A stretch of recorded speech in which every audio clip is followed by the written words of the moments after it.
আমার ভাইয়া, নবীজি সব কিছু দেখার পরে আমার নবী বললেন, সুবহানাল্লাহ, জিবরাইল তোমার সব কথা আমার পছন্দ হয়েছে, আমি আল্লাহর দরবারে যাব না তো কার দরবারে যাব, কিন্তু আমার একটু পরামর্শ বুঝার ব্যাপার আছে। আমি তো আল্লাহর কাছে চলে যাব, আল্লাহ যদি আমাকে ফেরত না দেয়, অনেক নবীদেরকে আসমানে রেখে দিয়েছেন, আল্লাহ যদি আমাকে নিয়ে রেখে দেন, আমার উম্মত কার কাছে আসবে? আগে আল্লাহ ওয়াদা করতে হবে আমাকে নিয়ে ফেরত দিবেন, এবং আল্লাহ ওয়াদা করতে হবে আমাকে মাটির মধ্যে আমার রওজা রাখবে। কিয়ামত পর্যন্ত আমার উম্মত এসে আমার কাছে দুঃখ বলবে, আমি তাদের দুঃখ শুনে শুনে তাদের জন্য সুপারিশ করে গুনাহ মাফ করাই দেব। আল্লাহু আকবার বলেন। নবী উম্মত চাই কিনা? আর জন নবী উম্মত চাই কিনা? আমরা নবী চাই কিনা? আমাদের নবী কয়জন? মাটির না নূরের? আরো জোরে বলেন কি? তিনি কি মরা না জিন্দা? এখনো রওজা মুবারকে মদিনা শরীফ আছে কিনা?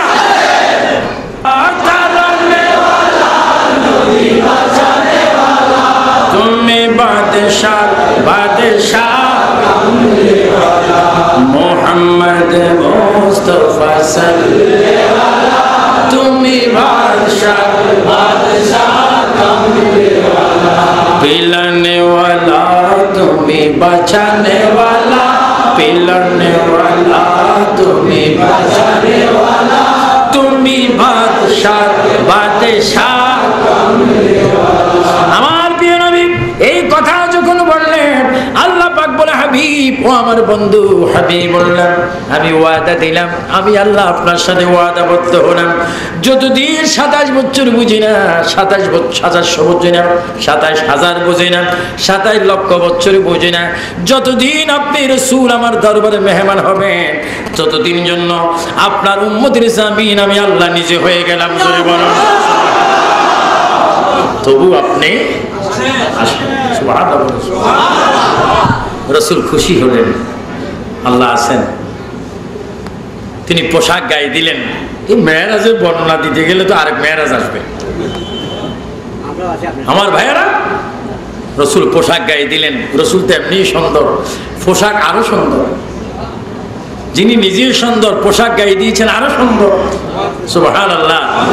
আমার প্রিয় নবী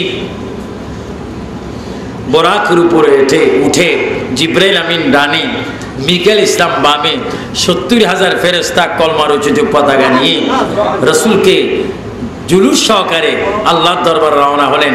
রাসূল চলে গেলেন আল্লাহর দরবার, গিয়ে সেখানে আল্লাহর ঘর ধরে তিনি বললেন, লব্বাইক, বলেন লব্বাইক আল্লাহুম্মা লব্বাইক লব্বাইকা লা শারীকা লাকা লব্বাইক ইন্নাল হামদা ওয়ান নি'মাতা লাকা ওয়াল মুলক লা শারীকা লাক।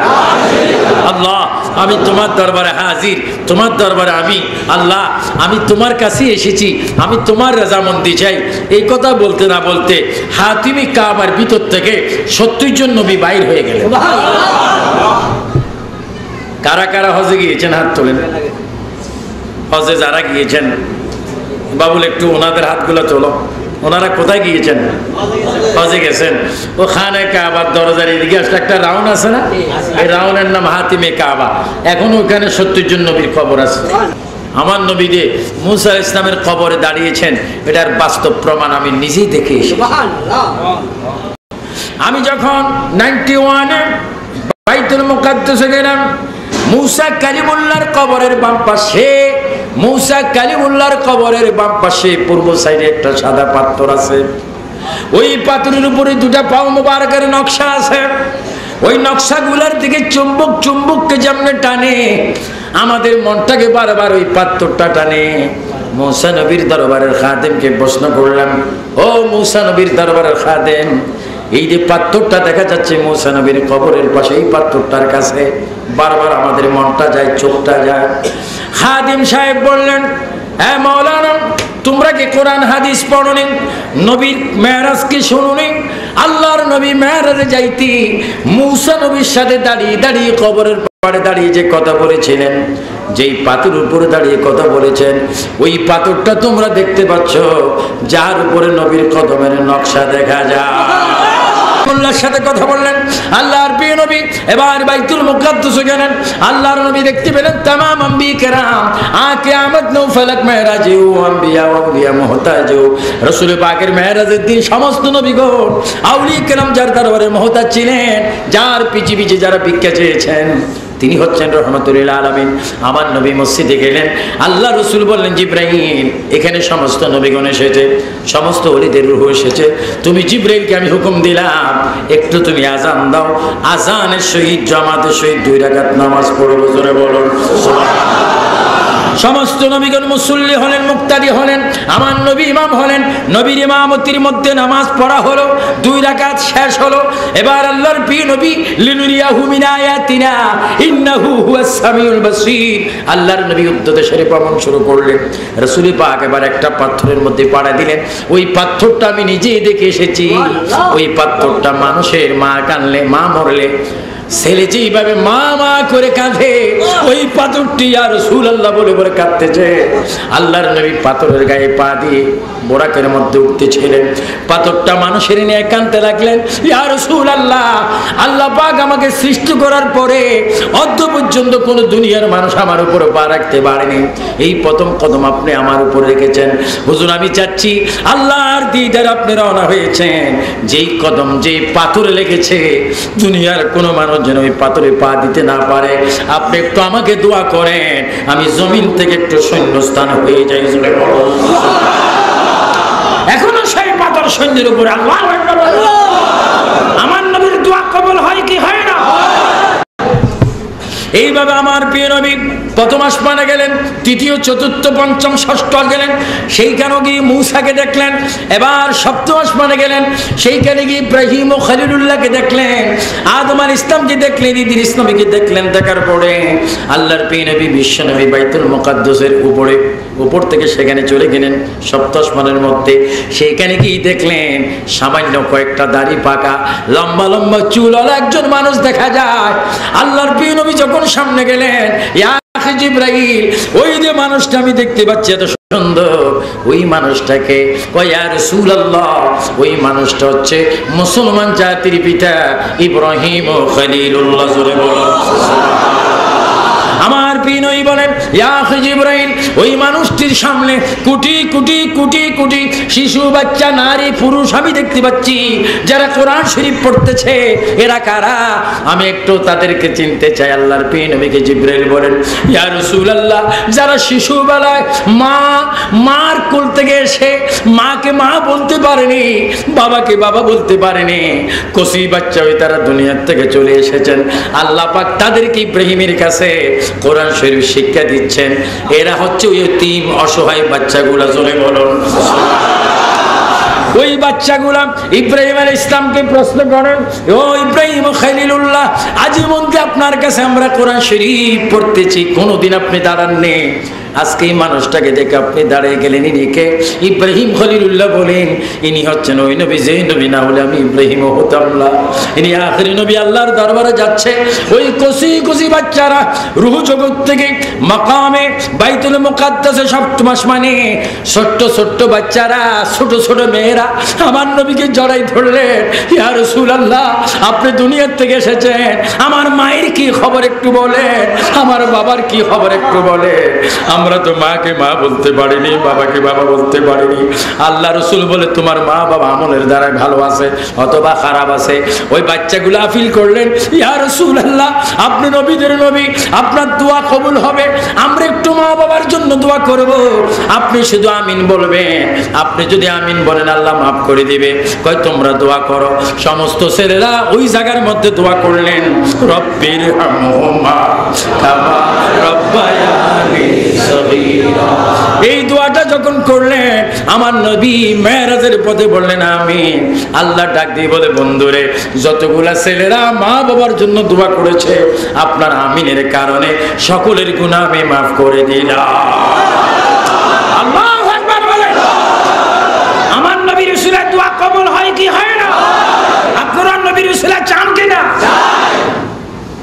আমার ভাইয়েরা, এইভাবে প্রিয় নবী আল্লাহর দরবারে গেলেন। আল্লাহর দরবারে গিয়ে আল্লাহ পাক প্রশ্ন করলেন, হে রাসূল, আপনি আমার জন্য কি এনেছেন? আল্লাহর হাবিব জবাব দিচ্ছেন, আত-তাহিয়াতু লিল্লাহি ওয়াস সালাওয়াতু ওয়াত তাইয়্যিবাত। সুবহানাল্লাহ বলেন, সুবহানাল্লাহ।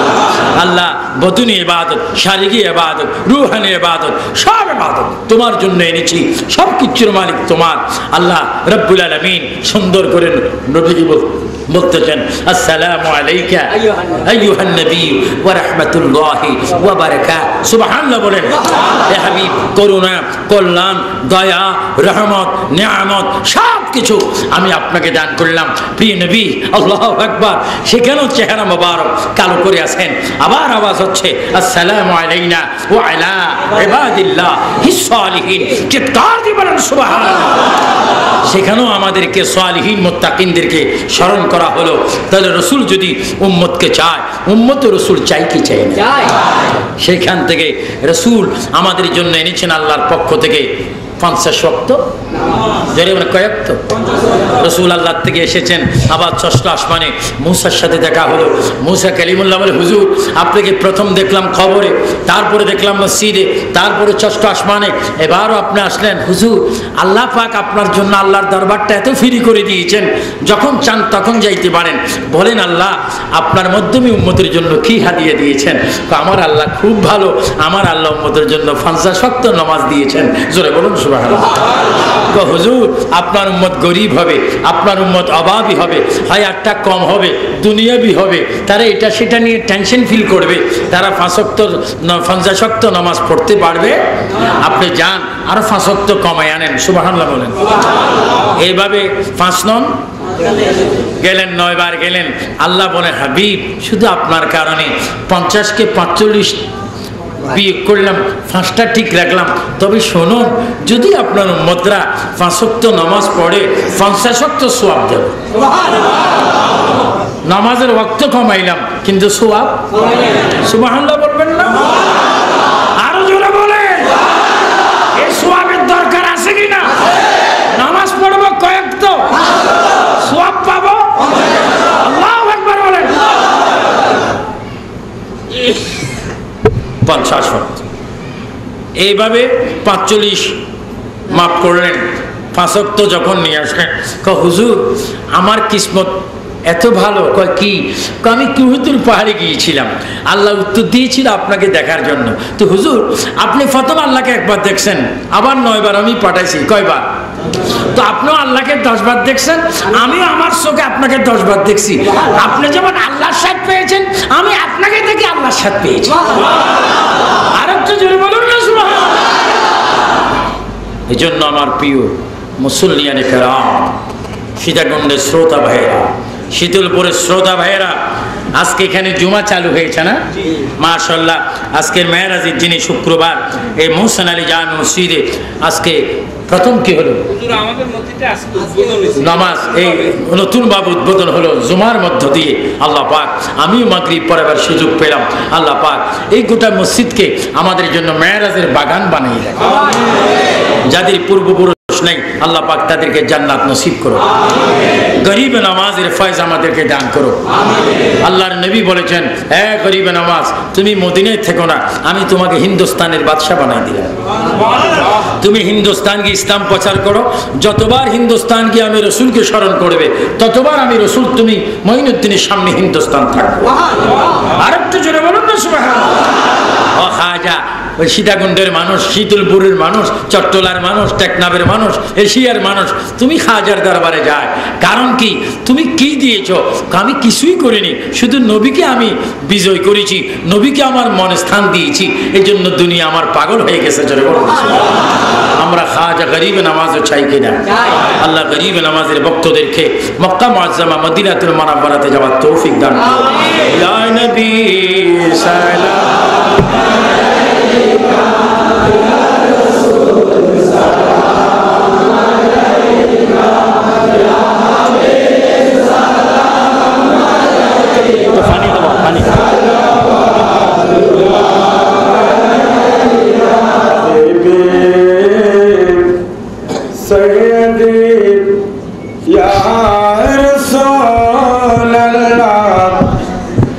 Ya Habib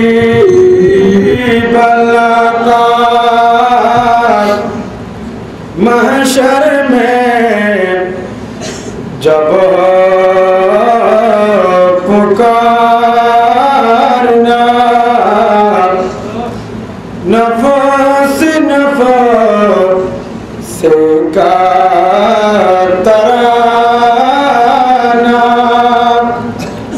जब ना कोई ठिकाना तब शफाअत तुझे बचाना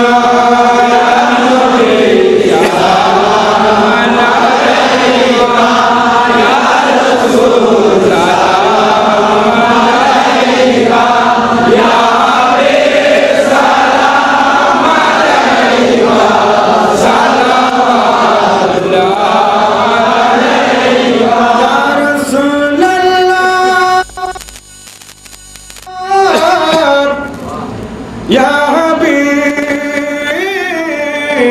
अल्लाह अंत शफीउल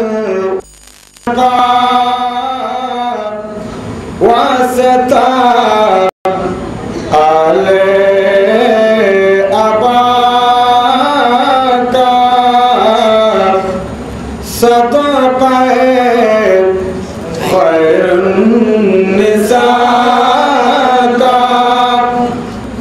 शहीद दिकर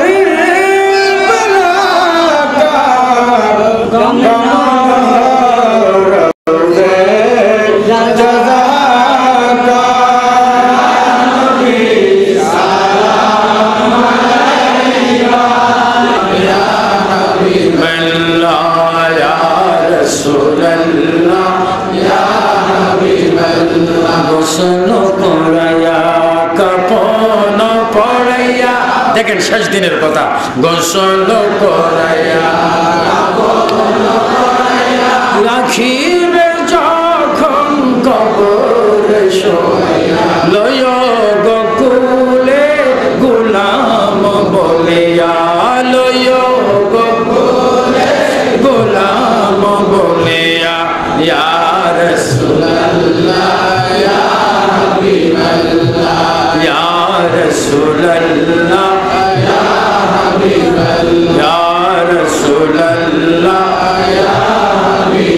বলেন মনে বড় আশা ছিল যাব মদিনা মনে বড় আশা ছিল যাব মদিনা মক্কাওয়ালা মদিনাওয়ালা জোরে মক্কাওয়ালা মদিনাওয়ালা আমায় তুমি দেখা দাও সুবহানাল্লাহ বলে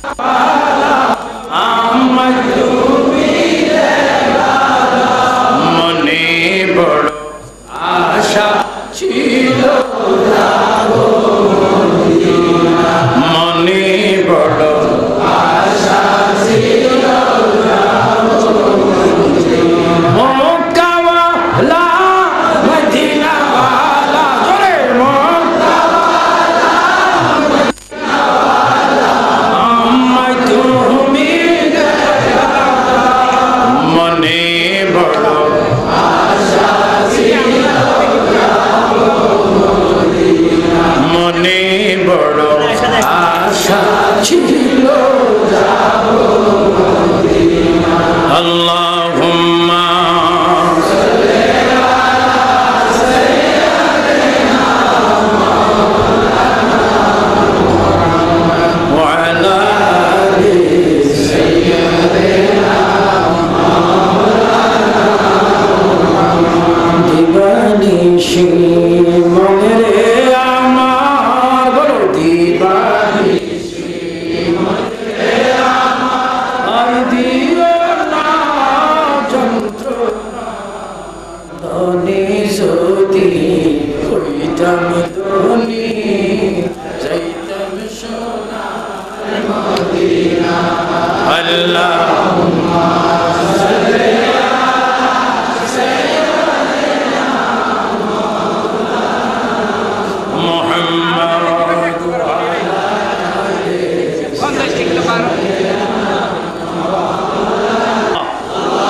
আসামি হয়ে যান, আল্লাহর দরবারে আসামি হয়ে চোখ বন্ধ করেন, চোখের পানি না আসলো আনার চেষ্টা করেন। অনেক অন্যায় করেছেন, তওবা করেন। অনেক গুনাহ করেছেন, সেই সমস্ত গুনাহ, আপনার গুনাহ যদি আপনার ভাই দেখতো, ভাইয়ের গুনাহ যদি স্ত্রী দেখতো, কেউ কাউকে মুখ দেখাইতে পারতেন না। সবাই জোরে বলেন আল্লাহ।